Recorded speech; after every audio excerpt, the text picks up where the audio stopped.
Kaya namang init sa Singapore, ako'y tostado na. Papunta kami ng Universal Studio, Mima. Sapo nga pala kami sa grupo, ang aking friends, family at ang aking jamon sinangat. Kumain muna kami sa sikat na breakfast. Tignan nyo naman yung pila.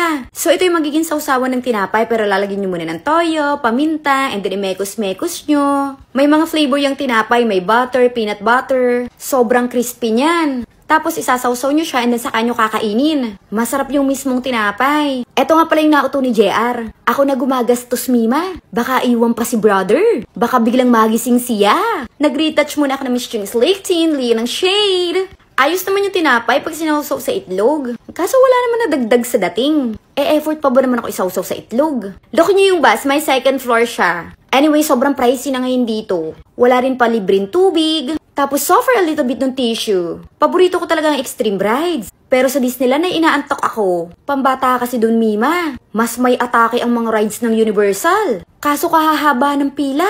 Mainipin pa naman ako. Kaya eto, tumambay na lang kami dito. Hindi naman gaano kahaba ang pila. Pero nasa 1 oras din, Mima. Pero kung i-compare mo sa iba, abay mabilis-bilis na to. Sa sobrang init, nakailang spray ako ng Miss Chung Glow Mist. Makintab ka na SPF 50 pa. And charan, papunta kami ng Clarky. Dito ako nag-work before, ito yung pinapangarap kong rides. Di ko lang siya afford before. Super expensive.